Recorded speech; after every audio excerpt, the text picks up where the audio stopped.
দিব নাকি? আমাকে ছেড়ে তুমি 3 দিন থাকবা। এই 3 দিনের অগ্রিম ভালোবাসা উসুল করে নিব আজ। কথাটি বলে অহনার ঠোঁটের সঙ্গে নিজের ঠোঁট দুটো একত্রিত করে দেয়।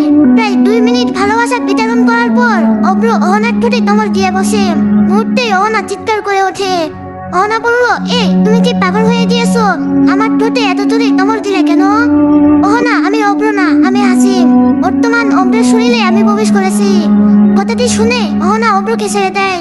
হাসিব বলল, কি ব্যাপার অহনা, সরে গেলে যে? আমার ভালোবাসা তোমার ভালো লাগেনি? অহনা বলল, হাসিব, তুমি এখনই অব্রের শরীর থেকে বাইরে আসো।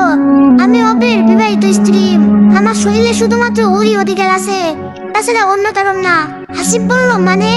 অহনা বলল, তোমাকে যেটা বলেছি তুমি সেটাই করো। আর একটি কথা, ততক্ষণ পর্যন্ত না আমি তোমাকে ডাকবো, তাই 1 সেকেন্ড আগেও তুমি আমার কাছে আসবে না। তুমি চলে যাও তোমার জায়গায়। হাসিব বলল, অহনা, তুমি ভুলে যাচ্ছ, অব্র তোমাকে শুধুমাত্র ব্যবহার করতেছে। অহনা বলল, এত কিছু জানতে চাইনি আমি, তুমি চলে যাও প্লিজ। হাসিব বলল, ঠিক আছে, আমি চলে যাচ্ছি, আর আসবো না তোমার সামনে। অহনা নিশ্চুপ। এরপর হাসিব অব্রর শরীর থেকে বেরিয়ে যাওয়া মাত্রই অব্র মাটিতে লুটিয়ে পড়ে, যা দেখে অহনা শাশুড়ি মাকে ডাকে। অহনা বলল, আম্মা দেখেন তো অব্রর কি হয়েছে। হঠাৎ অব্র মাথা ঘুরে মাটিতে পড়ে গেল। কথাটি শুনে অব্রর মা রুমে এসে দেখে সত্যি অব্র মাথা ঘুরে পড়ে গিয়েছে। মুহূর্তে অহনাকে জিজ্ঞেস করে, অহনা, অব্রের এমন অবস্থা কিভাবে হলো? অহনা বলল, মা আমি জানি না, হঠাৎ অব্রের এমন হয়ে গেল। অহনার শাশুড়ি বলল, তুমি বাইরে যাও, আমি দেখতেছি অব্রের কি হয়েছে। অহনা বলল, ঠিক আছে। অহনা বাইরে যাওয়া মাত্রই ওর শাশুড়ি দরজা বন্ধ করে দেয়, যা দেখে অহনার মনে কৌতূহল বেড়ে যায়, কারণ মানুষ অসুস্থ হলে ডাক্তার দেখায়। সেখানে আমার শাশুড়ি দরজা বন্ধ করে দিল, নিশ্চয়ই কোনো না কোনো কারণ রয়েছে। কারণ খোঁজার জন্য অহনা চুপিসারে জানালার পাশে গিয়ে দাঁড়ায় এবং দেখতে পায় যে শাশুড়ি মা নিজের ছড়ি কেটে অব্রকে রক্তপান করাচ্ছে। বেশ কিছুক্ষণ রক্তপান করার পর অলৌকিক ভাবে অব্রের জ্ঞান ফিরে আসে। অব্র জ্ঞান ফিরলেই ওর মা বলতে থাকে, কি ব্যাপার অব্র, তোর শরীরে কে ভর করেছিল? অব্র বলল, মা আমি জানি না, অহনার সঙ্গে কথা বলছিলাম, হঠাৎ কি থেকে যেন কি হয়ে গেল। অহনার শাশুড়ি বলল, বুঝেছি, আমাদের শত্রু বেরিয়ে গিয়েছে। শোন, তুই একটু সাবধানে থাকবি সবসময়, আর মাত্র কিছুদিন। অব্র বলল, ঠিক আছে মা। অহনার শাশুড়ি বলল, মনে থাকে যেন। কথাটি বলে অব্রর মা দরজা খুলে অহনাকে ডাকে, অহনা, অহনা। অহনা বলল, হ্যাঁ মা বলুন। অহনার শাশুড়ি বলল, অব্রের জ্ঞান ফিরেছে, রুমে আসো। অহনা রুমে আসলো, এসেই প্রশ্ন করলো, তোমার শরীর ঠিক আছে? আর কি হলো তোমার হঠাৎ করে? অব্র বলল, তেমন কিছু না, এমনি শরীরটা তেমন একটা ভালো নাই। অহনা বলল, চলো ডাক্তারের কাছে যাই, ডাক্তার দেখালেই ভালো হবে তুমি। অব্র বলল, থাক, দরকার নেই, তোমার ভালোবাসা এবং তোমার স্নেহ পেলেই আমি সুস্থ হব। অহনা বলল, তাই? অব্র বলল, হ্যাঁ, দয়া করে এখন আমার পাশে এসে শুয়ে পড়ো। এরপর অহনা অব্রর কথা মতন পাশে এসে শুয়ে পড়ে। বেশ ভয় কাজ করতেছিল অহনার, কিন্তু কিচ্ছু করার ছিল না। এভাবেই সকাল গড়িয়ে দুপুর হলো, দুপুর গড়িয়ে সন্ধ্যা হলো। অহনা, চলো তোমাকে এগিয়ে দিয়ে আসি স্ট্যান্ডে। অহনা বলল, হ্যাঁ মা, আপনার অপেক্ষায় ছিলাম, চলুন আমাকে এগিয়ে দিয়ে আসুন। এরপর অহনা শাশুড়ির পিছনে পিছনে আসতে লাগলো। এভাবে 10 মিনিট হাঁটার পর স্ট্যান্ডে চলে আসে। অহনার শাশুড়ি বলল, তো বৌমা, তুমি একটা রিক্সা নিয়ে চলে যাও, ঠিক 3 দিন পরেই কিন্তু আসবে, নইলে আমি মন খারাপ করব। অহনা বলল, ঠিক আছে মা, চিন্তা করবেন না, আমি সঠিক সময় আসবো। অহনার শাশুড়ি বলল, আচ্ছা। অহনা একটা রিক্সা নিয়ে নিজের বাসার দিকে রওনা দিল। বেশ কিছু দূর আসার পর একটি নির্জন রাস্তায় হঠাৎ করে রিক্সাটা নষ্ট হয়ে যায়। অহনা বলল, কি ব্যাপার, রিক্সা থামালেন কেন? সামনে চলুন। রিক্সাওয়ালা মামা বলল, রিক্সা নষ্ট হয়েছে, আমি আর যাইতে পারবো না, আপনি অন্য রিক্সায় যাইতে পারেন। অহনা বলল, আশ্চর্য, এই মাঝ রাস্তায় আমি রিক্সা কোথায় পাবো? লোকটি বলল, আমি জানি না, তবে পাইতেও পারেন। রাগান্বিত হয়ে অহনা রিক্সা থেকে নেমে হাঁটতে লাগলো। বেশ কিছুদিন হেঁটে আসার পর অহনা দেখলো একজন সাদা শাড়ি পরা মহিলা বটগাছের নিচে বসে কান্না করতেছে।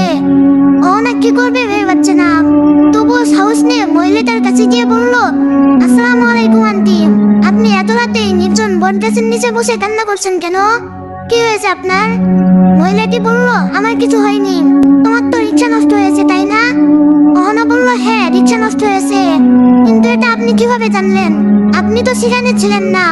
মহিলাটি হাসতে হাসতে বলল, আমি অনেক কিছুই জানি, এত রাতে এই রাস্তায় তোমার একা আসা ঠিক হয়নি, সামনে অনেক বিপদ তোমার। অহনা বলল, জানি অনেক বিপদ, থাকেন আমি গেলাম, কিছুদিন পরেই আবার আমার বাড়ি। কথাটি বলে অহনা সামনে আসতেই পিছন থেকে ভয়ঙ্কর রূপে আওয়াজ আসতে থাকে। আজ বেঁচে গেলি শুধুমাত্র সালাম দেওয়ার জন্য, নাইলে এখানেই তোকে শেষ করে দিতাম। কথাটি শুনে অহনা পিছন ঘুরে দেখে যে সেই মহিলাটি সেখানে নেই, কোথাও যেন নিখোঁজ হয়ে গেল। অহনা ভয়ে কাঁপতে লাগলো। ভয়ে ভয়ে আর একটু সামনে আসতে না আসতে একটু কবরস্থান পড়ে রাস্তার পাশে নিশ্চুপে অহনা কবরস্থানটি পাশ দিয়ে চলে যাচ্ছিল। ঠিক সেই সময় কবরস্থান থেকে মধুর কণ্ঠে আওয়াজ আসলো, অহনা আমাদের রক্ষা করো, আমাদের আত্মাদের মুক্তি করে দাও। অহনা যেন এবার পাগল হয়ে যাবে, কিছুই বুঝতেছে না। কাল রাত থেকে যেন অশান্তিতে যাচ্ছে সময়গুলি। অহনা বলল, আমি আপনাদের কিভাবে সাহায্য করব? আমি কিছুই করতে পারবো না।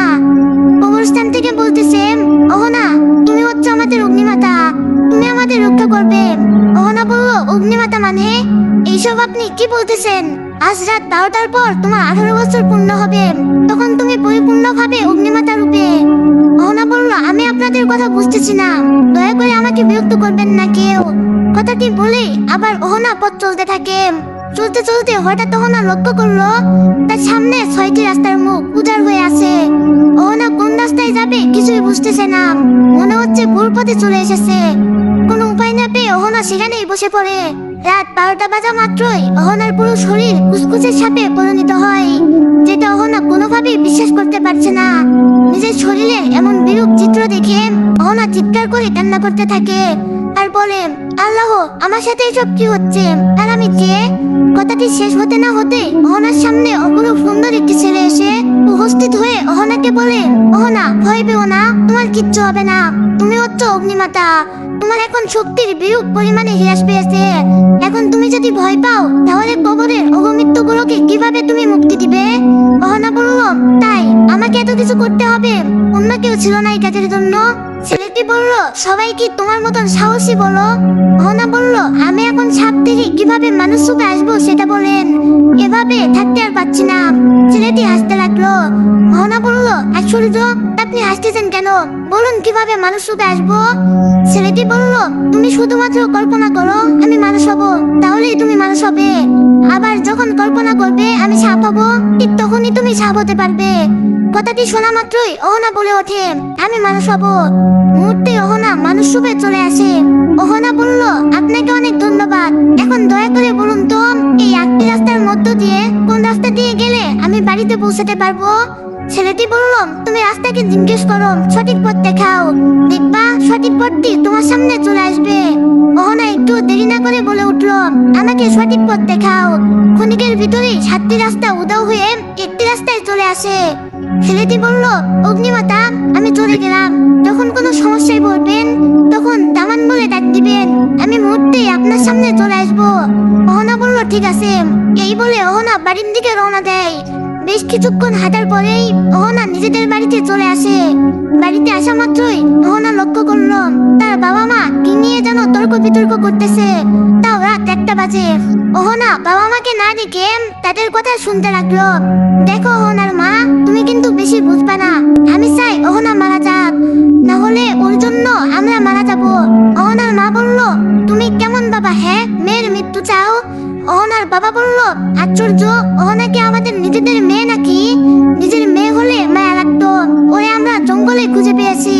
অহনার মা বলল, তাতে কি হয়েছে, ছোট্ট থেকেই তো নিজেদের সন্তানের মতোই আদর যত্ন স্নেহ করেছি। অহনার বাবা বলল, আমাদের এখানে কিছুই করার নাই, আমরা যদি অহনাকে ওর সম্পর্কে কিচ্ছু জানাই তাহলে ওর শাশুড়ি আমাদের পৃথিবীতে থাকতেই দিবে না। অহনার মা বলল, তুমি ভয় পেও না, আমরা অহনার কিচ্ছু হতে দিব না। ঠিক সেই মুহূর্তে বাহির থেকে অহনা বলে ওঠে, বাবা মা দরজা খোলো, আমি এসেছি।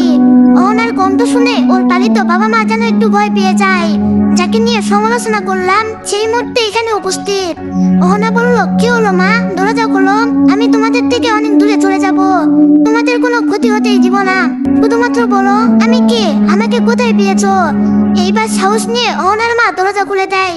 অহনার রুমে প্রবেশ করেই বলে, ভয় পাওয়ার কোনো কারণ নেই, শুধুমাত্র আমাকে বলো আমি কে, আমাকে কোথায় পেয়েছো, কি আমার পরিচয়? তখন অহনার বাবা বলতে লাগলো, আজ থেকে 18 বছর আগে একটি জঙ্গলে আমি কাঠ কাটতে গিয়েছিলাম। কাঠ কেটে যখন রাতে বাসায় ফিরছিলাম এমন মুহূর্তে একটি বুড়ি তোকে নিয়ে আমার সামনে আসে।